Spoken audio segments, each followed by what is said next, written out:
Hello everybody, this is Tiny Rail Fan Productions, and today I'm going to start a new series based off Amtrak Guide 365's Engines of Amtrak. Welcome aboard everybody to the engines of the Long Island Railroad.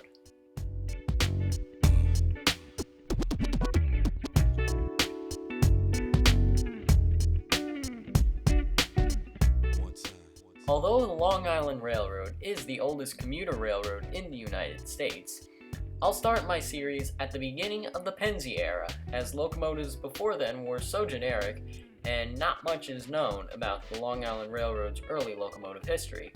So, in episode 1, I'll be covering the ping-pongs themselves, the MP54 EMUs.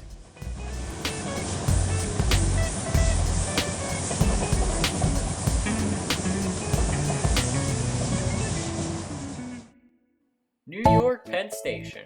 No, the other one. Yeah, there you go. Opened in 1910 and provided the Pennsylvania and Long Island Railroads access to New York City. However, there was a problem.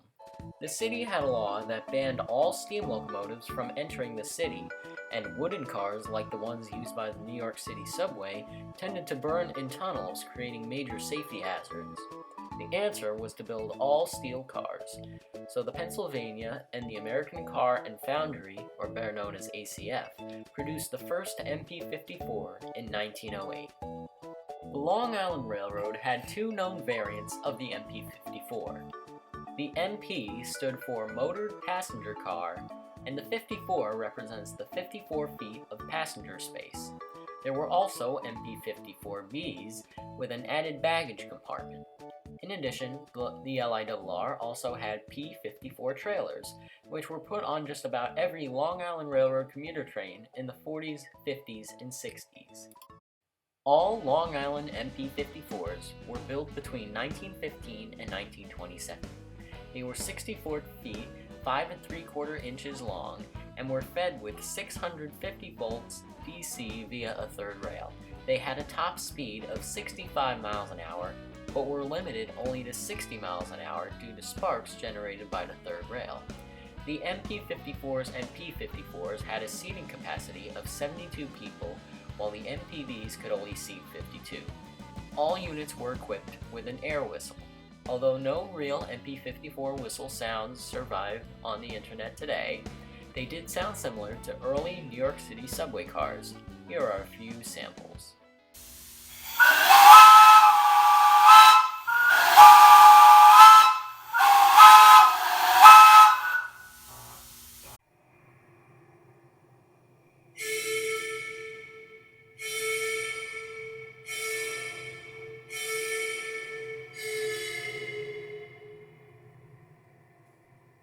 Although a Pennsy design, the Long Island Railroad had more MP54s than their parent railroad, and for a good reason.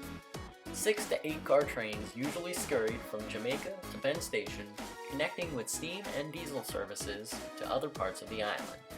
4 to 6 car sets usually ran on the LIRR's numerous electrified branches. P54s, however, could be found all over the system, ranging from 3-car Greenport scoots to even 10-car trains on express services. Just about every commuter on Long Island complained of these units' noisy traction motors, and their rough ride gave them the name ping-pongs due to their swaying motion. The units also had very low acceleration, which proved not to be the best for stop-and-go commuter service. Despite these setbacks, the MPs did have one major advantage: their reliability. Their universal design proved that they never really had breakdowns, which led to their vast career. But by the 1970s, the MP54s had shown their age, and it was time for the LIRR to find some new MU cars, now in the form of MP72s. The MP54s were retired and scrapped by 1971. But that's not the end for the MP54s. 4 former LIRR motor cars were preserved. MPB 54 number 1398 sits preserved as a New York State Visitor Center in Terryville. Motor Car 1149 sits preserved at the Long Island Fairgrounds, among other pieces of preserved rolling stock. Cars 4153 and 4137 are preserved at the Seashore Trolley Museum in Kennebunkport, Maine. The museum hopes that, while stealing cars from 4137, it will restore 4153 to working order, albeit adding a trolley pole. In addition, you can ride on a handful of preserved ping pongs, thanks to the efforts of the New Hope and Ivy Land Railroad.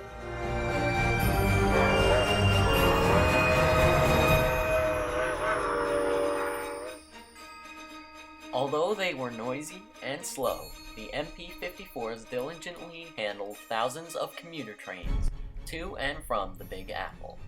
Their efforts helped grow the blossoming commuter railroad in the early 20th century, and will always be a part of the engines of the Long Island Railroad.